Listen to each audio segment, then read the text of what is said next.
porque tengo que sacar el chat, si no, no puedo hacer la presentación. A ver. Perfecto. Un segundo más, Miguel.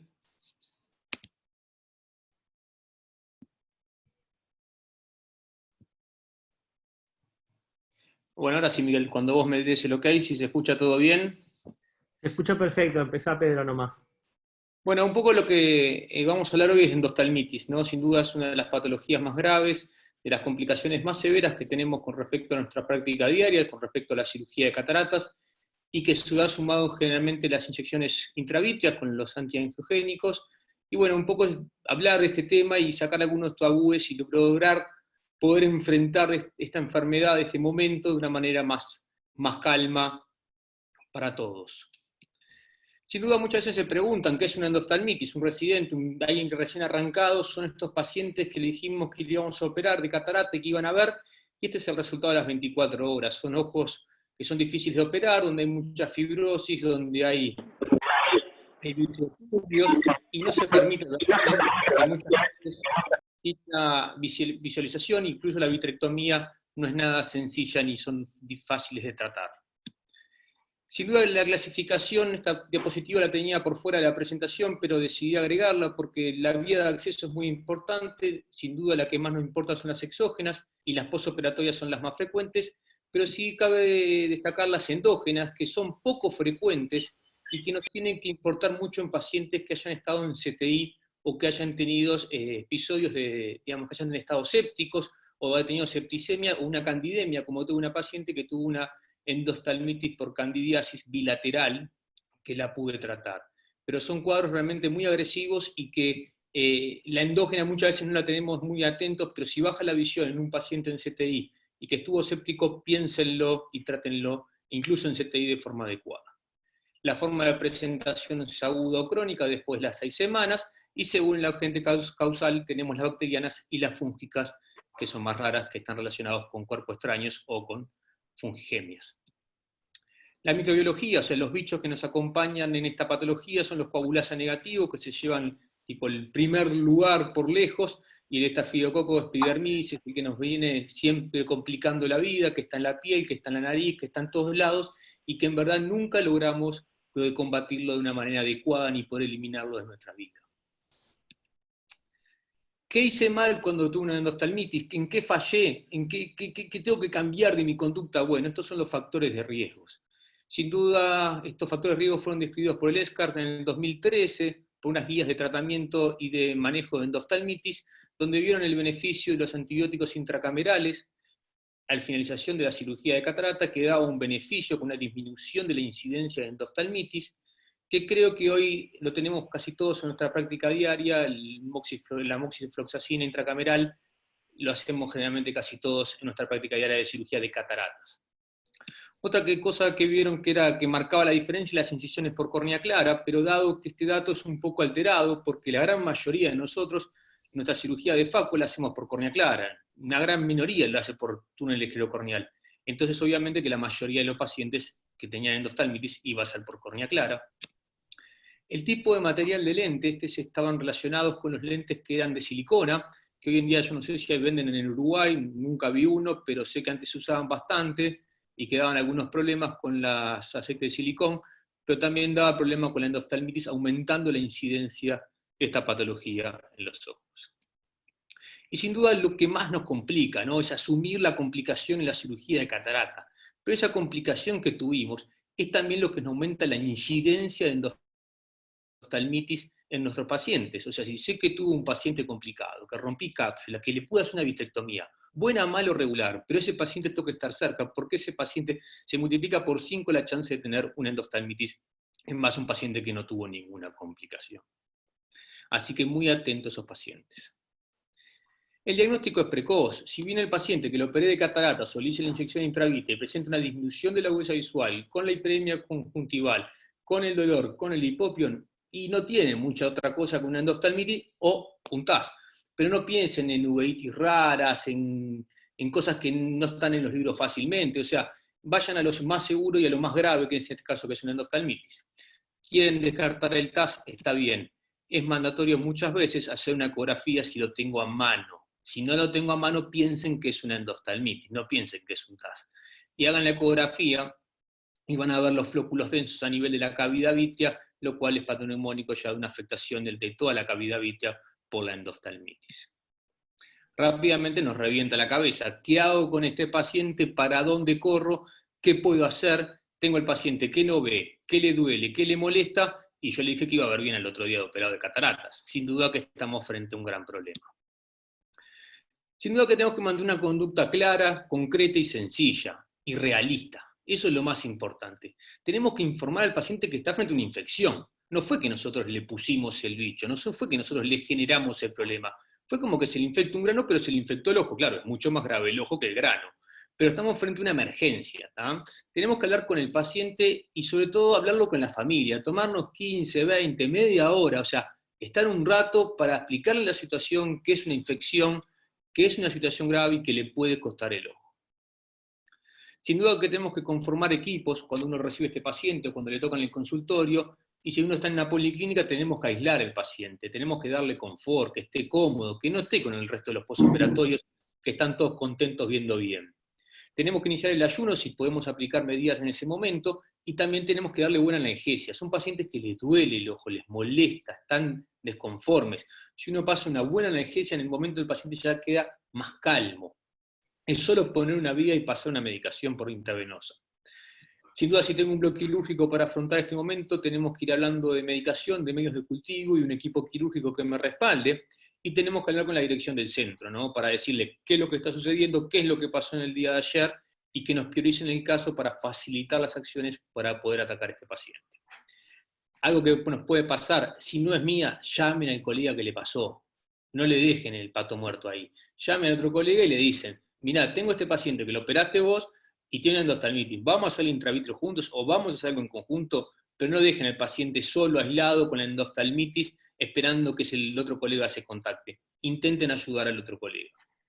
También recomiendo siempre contactar a un cirujano vitroretinal. ¿Por qué? Porque nos va a dar directivas, ya habrá tratado varias, sabe cómo pelearlas, y nos va a ayudar en ese momento difícil para poder entender cómo manejar a este paciente y qué conductas hacer dentro de las posibilidades que tenemos en cada centro. Está bien, me agarré el paciente, tuvo la endoftalmitis, me lo llevé a Block. ¿Qué cosas no pueden pasar y qué me han pasado? Y son autocríticas positivas y que tenemos que ir viendo que no nos tienen que suceder más con estos pacientes.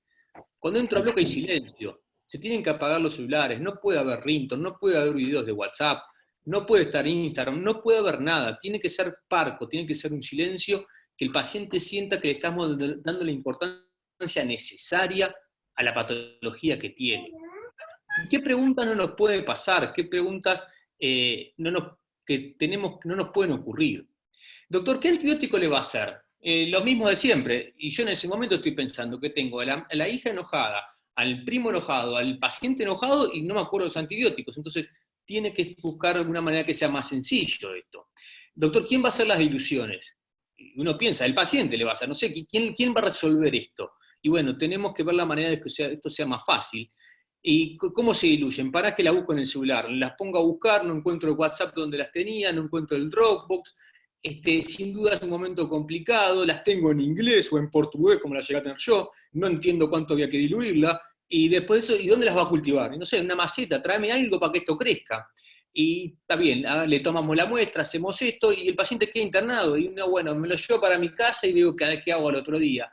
O sea, tenemos que conformar de alguna manera un mejor afrontamiento de esta enfermedad, y sobre todo que todos entiendan, porque me ha pasado de entrar el paciente al bloque y me dicen, doctor, ¿sabe que el paciente acaba de comer algo porque estaba nervioso? Entonces le dimos algo de comer para que estuviera más tranquilo. Fantástico, nos complica toda la cirugía, todo el procedimiento y nos difiere las conductas y las terapéuticas a hacer. Por lo cual tenemos que protocolizar acciones. ¿Qué fue lo que hice? Generar el pack endoftalmitis. Es sencillo, es concreto, no soy un iluminado. Lo que hice fue juntar toda mi medicación que voy a usar en un tratamiento con unas inyecciones intravítreas y ponerla en una bolsa, en un paquete, en algo que todo el mundo sabe dónde está y para qué sirve, con las instrucciones claras, en español uruguayo, o sea, todo para que sea fácil de entender y no tener ningún problema ni generar rispideces con el personal que nos está ayudando con este caso. Junté una ampolla de vancomicina, puse una ampolla de ceftazidime, una ampolla de dexametasona, 2 jeringas de 10 3 jeringas de 1, un suero fisiológico de 100, instrucciones claras y adaptadas al medio. O sea, busquen el vocabulario, algo que les quede cómodo para que todos entiendan lo que tienen que hacer en ese momento. Sin duda que los antibióticos intravítreos son nuestra primera herramienta de batalla. Yo digo que es lo mejor que tenemos y es lo mejor que podemos hacer por el paciente. ¿Cómo los tenemos que hacer? Ya lo teníamos todo en el pack anotado. Se inyectan a 4 milímetros del limbo, hay que darle una buena anestesia subconjuntival o subtenoniana, porque miren que el paciente está con dolor, y cuando lo pinchan les va a doler. No tengan duda de eso, que el paciente está inflamado, está irritado, y ese ojo duele. ¿Cuándo hay que hacerlo? Claro, está bien, yo estaba en la policlínica de Casupá y me llegó la endoftalmitis, y bueno, sí, ahí las posibilidades de hacerlo son un poco más complicadas, y capaz que no tenemos la vancomicina, la cetazidime, pero tenemos que buscar otras alternativas para poder inyectar algún antibiótico dentro de ese ojo para empezar a combatir la endoftalmitis, lo cual es una infección bacteriana generalmente y se combaten con antibióticos. Sin duda que el bloque es un momento más sencillo, nos hace todo más cómodo. Y bueno, ¿y por qué hay que hacerlo? O sea, yo no entiendo. Hay gente que manda la endoftalmitis, es una vitrectomía. No, no. Tenés una endoftalmitis, lo primero que tenés que hacerlo son los intravitrios. O sea, la primera herramienta y la primera arma que tenemos para combatir las bacterias son los antibióticos. Y es lo primero que tenemos que hacer con el paciente. No piensen que le van a tocar el cristalino, no piensen que le va a luxar esto. Lo peor ya lo tiene, está bien, le gana la expulsiva nomás, en las complicaciones de cirugía de catarata, pero después la endoftalmitis es lo peor que le puede pasar a ese ojo. Y estamos frente a una infección, y lo mismo se tratan con antibióticos. Salvo que vaya ya a vitrectomía inmediatamente, no hay razón para no hacernos antibióticos. Esta es mi farmacología que uso, están las dosis, están las diluciones, está en la medicación posoperatoria. ¿Por qué puse la medicación posoperatoria? Porque uno está en el medio del relajo, que le está implicando, que tuvo la infección, que tiene esto, que tiene lo otro, que tiene que hacer reposo, que lo va a ver mañana determinada hora, y se nos puede pasar a cualquiera frente a esta emergencia, alguna medicación, alguna gotita, alguna pastillita, la prednisona, el ketoprofeno, el amoxicilina. O sea, tenemos que buscar todo, pero que todo esté arreglado y que todo sea fácil para no cometer errores y poder buscar una mejor recuperación del paciente. Estas son las recomendaciones internacionales tanto del EBS y del ESCARS en el 2013. Estas son en las que yo me baso, sin duda que los intravítreos son la primera arma de batalla. Uso los intravítrios, los corticoides intravítreos intravítreos, pero que sobre todo lo que me hacen es disminuir mucho la inflamación, y eso sin duda que combate y evita la afectación de la enfermedad, o sea, evita la destrucción y disminuye el número de endotoxinas a nivel ocular. Eso es muy bueno. No hay que tenerle miedo a los corticoides intravítreos en la endoftalmitis. Sin duda que las gotitas posoperatorias con Vigadexa, que es la que usamos generalmente, o cualquiera que haya en el mercado, son las que usamos generalmente como posoperatorios. Siempre hay que mantener una ciclopegia de los pacientes, y yo le doy antibióticos sistémicos, ya que cuando se hizo el EBS no estaban las moxifloxacinas o las ciprofloxacinas, las cuales tienen una alta penetración a nivel vítreo y que hoy en día tienen acción y altas concentraciones a nivel ocular, lo cual antes no estaban. Y también doy corticoides sistémicos, lo cual me baja la inflamación del ojo, como ya lo hemos hablado. Esto es un segundito, Miguel, ya sé que después te vas a expresar vos en esto, pero esto es una endoftalmitis en afasia. Sí, yo sé que hoy tenemos 5.000, 10.000 cortes, doble shave. Esta es una vitrectomía que tuve que hacer en un momento de urgencia, 23G, con un vitrectomo bastante viejo, con 750 cortes. ¿Qué es lo que les quiero mostrar? Que si uno tiene las herramientas y es ordenado y precavido, puede ir haciendo una cirugía de vitrectomía con un equipo viejo con 750 cortes y poder salvar un ojo. No es tan frecuente de verlo hoy en día, parece hasta que incluso tiembla el ojo cuando se va cortando, pero está un poco acelerado también el video, pero vamos haciendo la vitrectomía, hicimos el panel de cámara anterior, nos fuimos al polo posterior, vemos que el vítreo es como quesoide, es como que denso, se come fácil, pero también hay que tener mucho cuidado con las tracciones porque podemos producir roturas retinianas que después vayan a un desprendimiento retina. El toalé camerular es algo que lo aprendí con la evolución, con tratar varios pacientes, pero me hacían hipertensiones oculares y no sabía por qué era, porque había que hacer el toilet, y también el toilet de las incisiones, ya que esto es bastante afectado y sin duda que estamos hablando de una complicación de una cirugía de cataratas que estuvo complicada, que quedó en afaquia y que sin duda no se pudo hacer un toilet correcto a nivel de la incisión principal, lo cual seguramente favoreció al desarrollo de la endoftalmitis.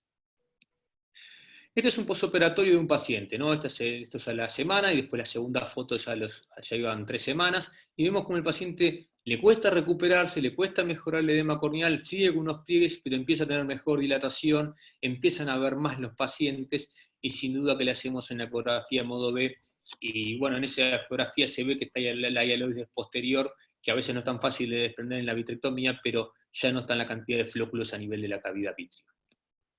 Esto es lo último, lo que se viene. Estamos usando cada vez Vigadex, usamos todos los de cuarta generación, los de quinta, los antibióticos más fuertes. Y yo pregunté, ¿qué nos queda para el después? ¿Qué nos queda para cuando tengamos bacterias resistentes a estos fármacos que estamos usando hoy tan frecuentemente? Y sin duda que, bueno, estuve buscando un poco, y es algo que leo bastante en endoftalmitis, y encontré este trabajito, que lo que hicieron fue, a 8 pacientes, 9 ojos, a uno le agarraron los 2 ojitos, pero bueno, agarraron y lo hicieron los tratamientos de la endoftalmitis con iodopodiona, el viejo iodofón. Sí, le hicieron una inyección intravítrea en el primer momento de iodofón a 1,25%, después si quieren les paso el paper de cómo hacerlo, cómo prepararlo, y después sin antibióticos. Y después le hicieron la vitrectomía usando BCS pero con iodofón, sin antibióticos. Y los resultados que la verdad que muestran este estudio están muy buenos. Miren, estos son los 8 pacientes que hicieron, habían 2 pacientes con una endoftalmitis endógena, había unos posoperatorios de catarata, pero miren las agudezas visuales posoperatorias, acá no tengo señalador, pero hay muchos pacientes con 20/20, y entraron viendo movimiento de mano.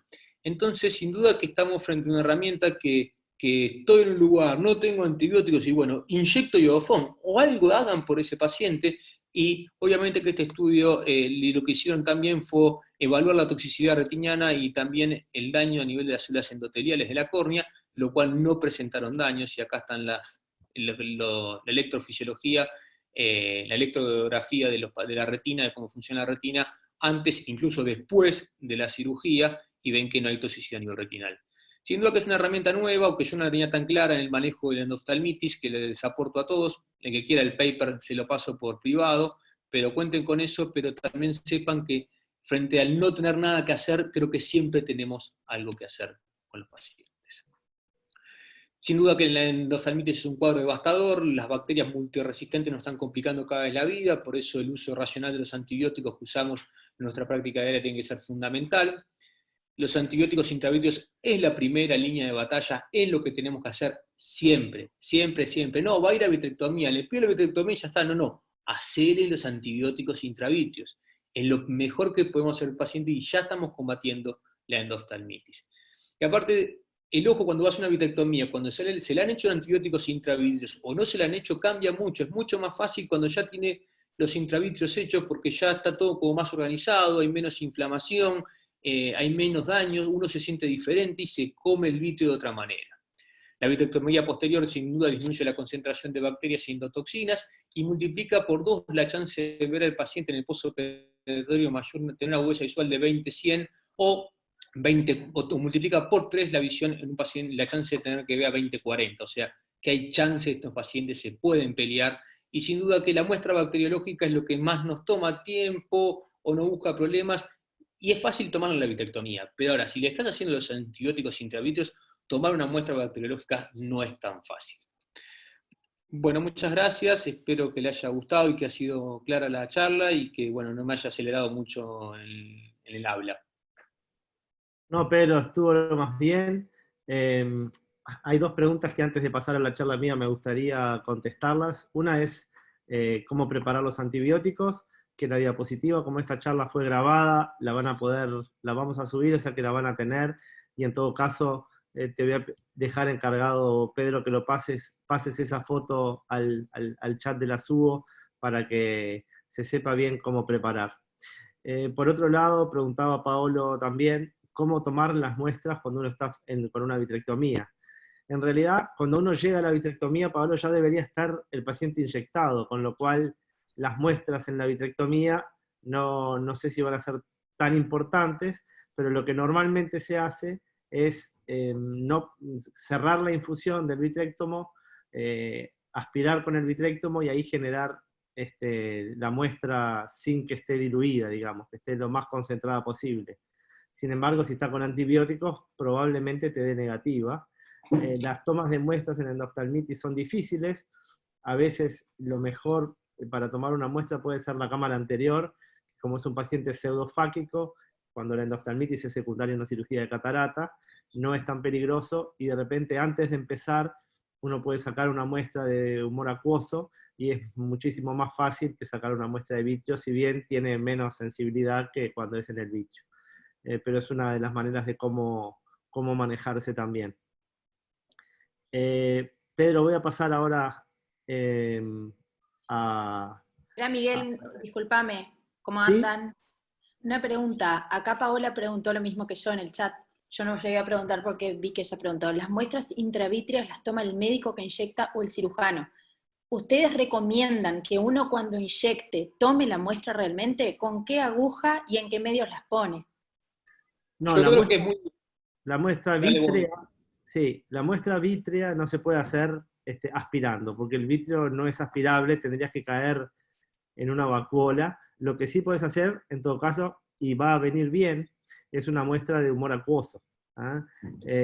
Ahí sí, pero una muestra vítrea no, porque debería ser con una aguja muy gruesa, el paciente le va a doler mucho, tendrías que hacerlo en el block, y está generando en realidad más tracciones y más daño, en realidad, de lo que de la ayuda que vas a poder tener al tener la muestra. Y Igual, además, sí, sí, discúlpame. decime, No, María que José. igual convengamos que habitualmente a mí me tocó especialmente 2 veces tener endoftalmitis. En una fue un ojo abierto por un alambre y en el otro caso fue una cirugía de catarata. Y la Sí. verdad que en el momento uno le hace el antibiótico en el consultorio enseguida que se hace el diagnóstico, y la verdad que tomar muestras de cámara anterior en el consultorio tampoco es tan sencillo, No, es muy ¿no? difícil, es muy Por eso, difícil. entonces yo no sé si es tan fácil obtener realmente muestras cuando uno tiene un paciente así, porque el paciente realmente está dolorido y no es muy sencillo a veces. No, no es fácil, y tampoco es fácil inyectar a estos pacientes, porque si ven, son 0,3 centímetros cúbicos que hay que inyectar, porque es 0,1 de banco, 0,1 de ceftazidime y 0,1 de dexametasona, en un ojo que ya viene con hipertensión, además por toda la inflamación que tiene. Entonces genera bastante dolor, como dijo Pedro, y además en general es útil de todas maneras hacer una paracentesis después, que por supuesto también es difícil en consultorio, pero no imposible. Recomendamos siempre, si uno está sobre todo en el interior, tener, porque en la camilla hay unas lupas que se usan mucho para cirugía plástica, que vienen con una luz incluida. Nosotros tenemos una, por lo menos con la que yo me manejo para hacer las intravítreas ambulatorias. Es una lupa grande con luz que te permite además, si quisieras, manejar al paciente acostado, que es mucho mejor que tenerlo en la lámpara hendidura, para hacer esas tomas. Sí, yo tengo esa también, las hago ahí Sí, en un sillón de odontólogo con esa lámpara. exacto, eso es muy útil. Bueno, vamos a seguir con la otra charla, así respetamos los tiempos. Ahora, María José, te pido que apagues el micrófono, después lo volvemos a aprender para el final.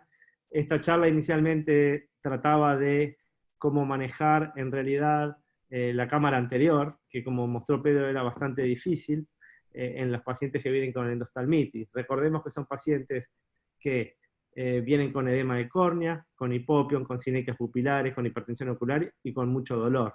Entonces, para poder hacer una vitrectomía cuando llega este paciente, nosotros tenemos que hacer una limpieza importante de la cámara anterior para poder abordar la cámara posterior. De otra manera, no vamos a poder abordar la cámara posterior. Como dijo Pedro, la toma de muestra y inyección de antibióticos tiene que ser inmediata, o sea que cuando estén llamando al retinólogo, el paciente debería estar ya con la inyección puesta, ¿tá? Y en realidad llamarlo para coordinar cuándo se hace la vitrectomía.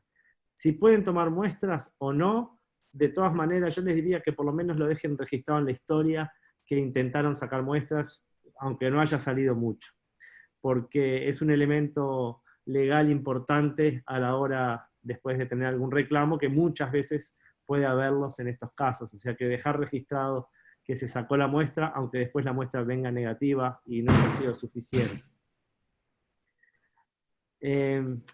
Hay que manejar en estos pacientes la hipertensión ocular, que generalmente lo hacemos con acetazolamida vía oral, porque con fármacos tópicos en general es difícil. Ya además tenemos un ojo inflamado. Hay que poner prednisolona, y siempre hay que poner en reposo el cuerpo ciliar, Pedro habló de ciclopentolato, a mí me parece que es mucho más efectiva la atropina en estos casos para poder dejar paralizado el cuerpo ciliar. Las medidas no tienen que diferir, como dijo Pedro, el vítreo es la cena perfecta para una bacteria, no hay una llegada, es muy baja la llegada de células que pueden protegernos de la infección, así que está la mesa servida, como está bien planteado en la imagen, para que las bacterias puedan proliferar. Hay alguien con el micrófono abierto que le voy a pedir que lo apague, que está haciendo cierta interferencia. ¿Cómo manejamos el edema corneal intraoperatorio? Nosotros podemos usar glicerina o sacar el epitelio. Eso va a ayudar bastante en el momento de poder entrar a la cámara anterior para poder ver. Las membranas pupilares en general, como mostró Pedro también en los videos y los vamos a ver, se usa un cistítomo para poder generar una limpieza y poder despegarla del iris, porque en general tiene una adherencia bastante fuerte, como van a ver en los videos. El hipopion es parecido a la membrana, son células que están adheridas a el iris, y hay que desbloquear las sinequias pupilares para poder ver el lente intraocular y ver hacia atrás. Este es uno de los videos, por ejemplo. Esta era una cirugía extracapsular, como ven, la inflamación ocular. Este paciente, ahí ya vieron lo que era el vítreo purulento cuando se puso el trocar. Vamos a intentar hacer ahí es imposible hacer una vitrectomía con esa cámara anterior así como está. El viscoelástico es sumamente útil para poder manejar estas membranas pupilares. Ahí estamos, ven cómo es una placa sólida, adherida, por suerte no estaba en este momento tan adherida, pero ahí tenemos que abrir la pupila al mismo tiempo. De a poquito va a ir apareciendo, estaba completamente cerrada la pupila, y además con una membrana pupilar densa. Recién ahí empieza a aparecer algo de pupila, intentamos sacarla con el vitrectomo, como van a ver no vamos a poder, es muy densa, el vitrectomo no es capaz de aspirarla ni comerla. Entonces lo que hicimos es agrandar un poquito la paracentesis para poder poner una pinza y simplemente sacar la membrana. Y con un poco de glicerina ya se empieza a ver la cámara anterior mejor. Hay otra membrana que está sobre el lente intraocular, que con el cistítomo intentamos separarla. Muchas veces es difícil darse cuenta qué está por delante y qué está por detrás del lente. Tenemos que tener la sensación cuando estamos en esa maniobra de que estamos tocando el lente para saber en qué plano estamos. Ahí recién podemos acceder y ven que prácticamente no tenemos una visualización del polo posterior. No hay que hacer maniobras agresivas. Lo que hay que hacer es simplemente hacer el mejor lavado vítreo que podamos, dejar correr suero, tratar de aspirar todo lo que podamos, pero muchas veces no hay que hacer maniobras arriesgadas porque podemos generar muy fácilmente desgarros, y una vez que este paciente hace un desprendimiento de retina, les diría que ahí la batalla está prácticamente perdida. Este otro caso, muy similar, pero menos grave que el otro. Ninguno de los dos pacientes había sido inyectado antes de vernos. Se pudo coordinar la vitrectomía relativamente rápido, pero de todas maneras no es lo ideal. Como ven ahí, la membrana se van desprendiendo con el cistítomo, y de a poco podemos ir manejándola para después poder tener una visualización hacia el polo posterior. Uno piensa que el hipopion son como células nada más que están caídas, pero en realidad cuando uno entra al ojo es bastante sólido, y lo podemos manejar con pinzas, y a veces, como vimos, no podemos sacarlos ni siquiera con el vitrectomo. En este caso sí, se pudo sacar con el vitrectomo. Y de esa manera poder liberar un poco la cámara anterior para poder entrar a la cámara posterior. Después que sacamos la membrana preiridiana, ahí vamos por delante del lente, que en general siempre hay otra membrana que tenemos que sacar para poder ver hacia atrás, porque además estas estructuras nos impiden ver el polo posterior. Entonces hay que intentar hacer la mejor toilette posible para abrir algo la pupila y poder ver hacia atrás. Esto es lo que vemos cuando entramos, como es una nebulosa, de a poquito van apareciendo estructuras, hay que poner la luz cerca del vitrectomo y no irnos muy al fondo, de a poquito ir limpiando, y ahí como ven apareció la papila. Si nosotros estamos frente a una endoftalmitis, donde muchas veces podamos decolar la hialoides, que es lo que hacemos en todas las patologías, ahí el caso prácticamente se cura cuando lo agarramos a tiempo, y nosotros tenemos cierta visualización del polo posterior, y podemos generar un decolamiento de la hialoides. Esos pacientes son los que van mejor de todos. Pero no siempre es fácil y no siempre lo podemos hacer. Después hacemos la vitrectomía, no es que ahí se acaba el partido. Nosotros tenemos que seguir con las medidas tópicas, que son fundamentales, los antibióticos tópicos, los corticoides tópicos y los AINES, que mejoran mucho la penetrancia de los antibióticos, la atropina, que yo la prefiero antes que el ciclopentolato, y los hipotensores. Como medidas generales, podemos dar antibióticos por vía sistémica, que en general lo hacemos, como lo dijo Pedro, y corticoides, creo que es fundamental también dar prednisonas. Yo no soy tan agresivo con 1 miligramo kilo como puso Pedro, pero por lo menos 20 a 40 miligramos de prednisona, por lo menos la primera semana, le daría, porque la parte inflamatoria es tanto más importante como la parte infecciosa en este tipo de casos. Otra cosa muy importante es que no esperen, ustedes hicieron una vitrectomía, el ojo quedó perfecto, pudieron ver el polo posterior, y muchas veces el paciente, cuando le inyectaron los antibióticos de nuevo, lo dejaron con antibióticos vítreos, el ojo tapado, lo ven a la otra mañana y el ojo está prácticamente igual que cuando vino. Eso es lo normal, digamos. El ojo no empieza a mejorar en general hasta 2, 3 o 5 días después, o sea que no se sorprendan de volver a tener hipopión un poquito al otro día, de poder tener un poco de edema de córnea, o sea que, por supuesto, si esto va hacia abajo y sigue empeorando en el correr de los días, es para preocuparse, pero el primer día después de operado, en general, vamos a esperar que la respuesta inflamatoria del ojo continúe, o sea que puede haber todavía un poquito de hipopión, se pueden formar membranas inflamatorias todavía, a pesar de haber hecho todo muy bien.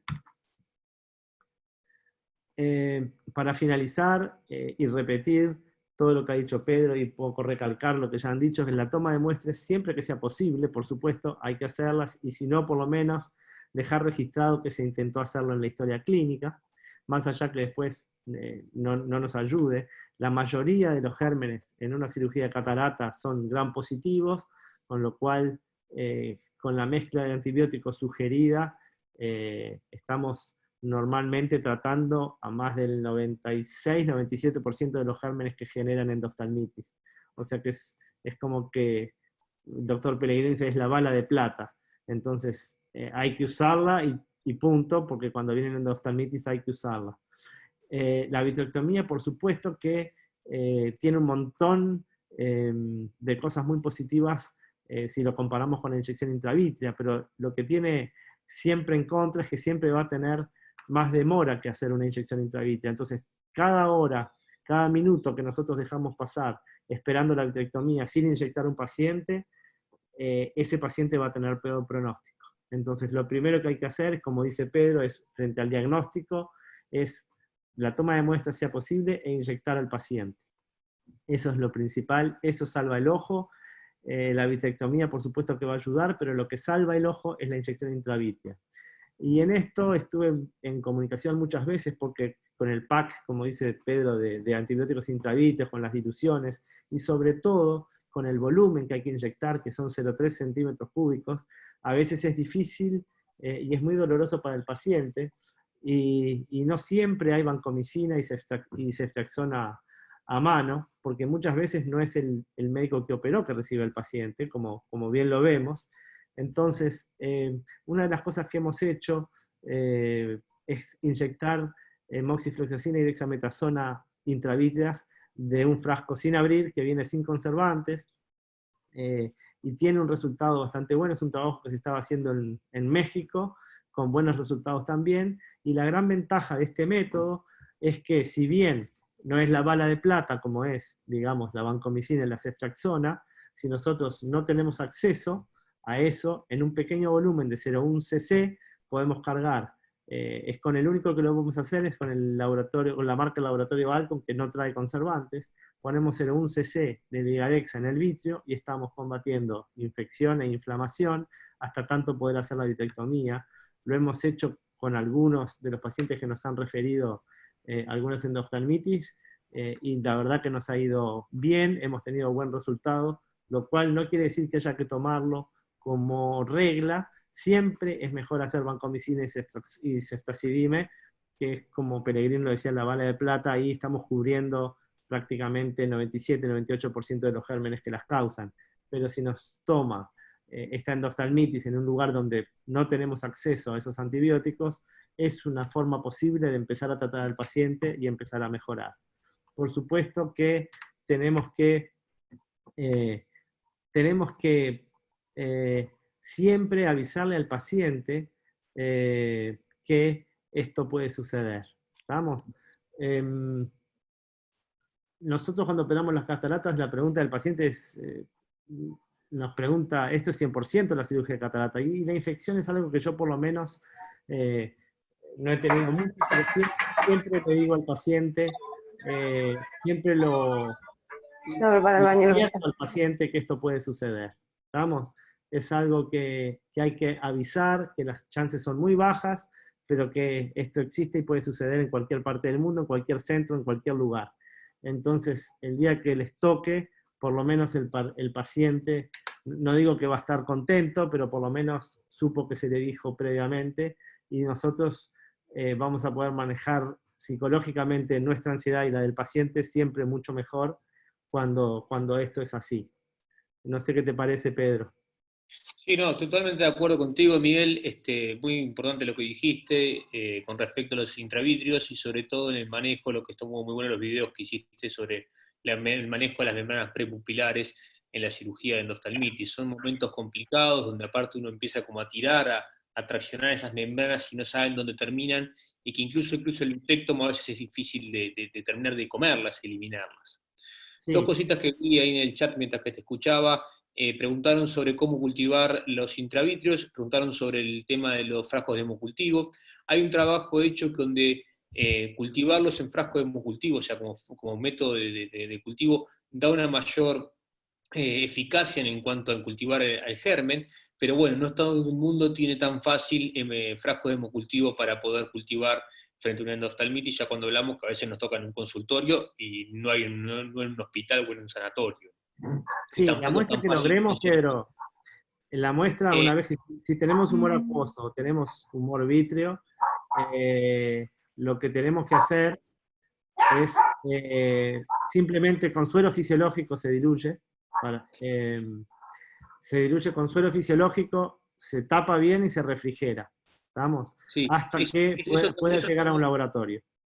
Está bien, eso totalmente de acuerdo contigo, Miguel, es como la manera de transporte más rápida y más eficaz y de acceso a todo el mundo, sino lo que también la gente que trabaja en centros, lo que hay es tioglicolato, muchas veces está el frasquito, es como un tubo de ensayo que se tiene en una heladera y se conserva fácilmente, y eso sirve para cultivar cualquier endoftalmitis. Claro, pensar, frente a la incidencia que hay endoftalmitis, tener un tubo de ensayo en la heladera, cuánto tiempo para cultivar cuando tengan endoftalmitis, es bastante complicado, pero en centros grandes y centros de referencia es útil tenerlo. Exacto. Me hacía una pregunta Clarisa si a todos les hacíamos vitrectomía. Y yo creo que, Clarisa, a la larga, la vitrectomía hay que hacérsela a todos. El tema es que no necesariamente es tan urgente como la gente piensa. Porque en general empiezan a llamar al cirujano vitroretinal antes de tomar todas las medidas que dijimos que hay que hacer.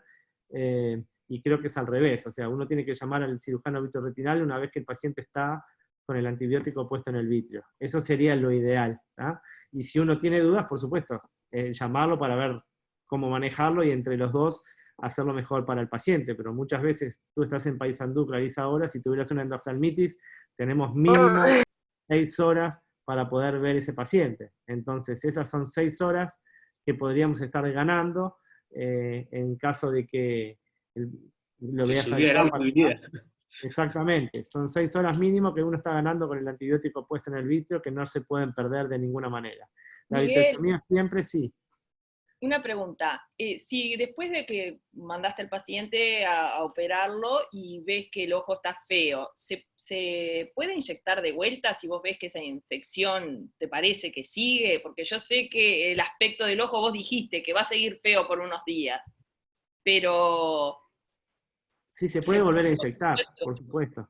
¿Y vos Eh, tendrías algún tip que vos digas, bueno, en este caso me parece que sí, o cómo podés diferenciar no, un en poco? general nunca se hace, o sea, cuando terminamos la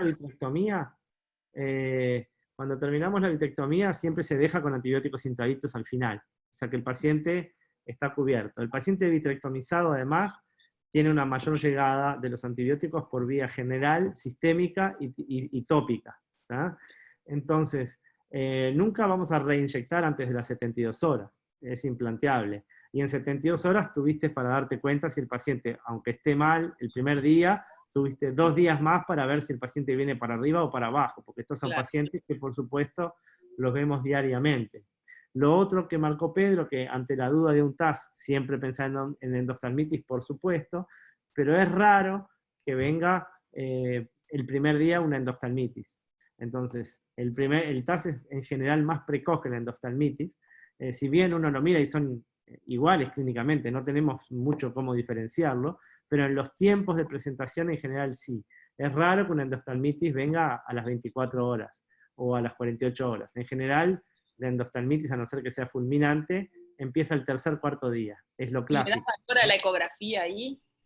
A ver, La ecos en ecografía, la... sí, por supuesto. Pudiendo, teniendo acceso a la ecografía, nos va a ayudar muchísimo a descartar que tenga una cavidad vítrea libre de ecos. Pero bueno, cuando es muy, muy precoz, tenemos que sospechar que puede ser un TAS, y si estamos sospechando el primer día que es un TAS, lo que hay que hacer es poner metilprednisolona en ritmo horario por varias horas, y ese paciente debería mejorar en horas. Sí, Si el paciente no mejora en horas, es una endoftalmitis y punto. Hasta ¿Y demostración de lo sistémico qué le contrario. dejás? ¿Le dejás prednisona unos días? ¿Le dejás antibióticos? El prednisona siempre. Prednisona siempre y antibióticos sistémicos siempre. Tenemos ahora, Pedro, no sé qué antibiótico sistémico usás, pero... Yo justo lo que estaba diciendo Rosario era eso, pacientes que no te mejora el hipopio, que no se te va, como que no termina de controlar la infección.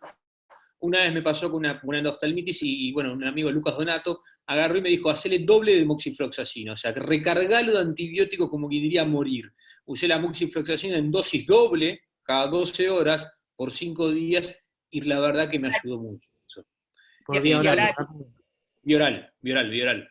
Entonces, y no tuve que volver a inyectar al paciente. Y en los casos donde se empieza a ser más arrastrado, que el cuadro puede volver en los posoperatorios de endoftalmitis con procesos inflamatorios que van, que vienen, que van y que vienen, y que he cultivado esos pacientes y me ha dado negativo, o sea que quedan con cierta inflamación crónica recurrente, lo que hago también muchas veces es inyección de transinolona subtenoniana en el propio consultorio. Se dice al paciente que mira hacia abajo y se coloca la infección bien hacia arriba, y eso me ha mejorado mucho los cuadros y me ha dado como paz a esos ojos de que puedan bajar la inflamación.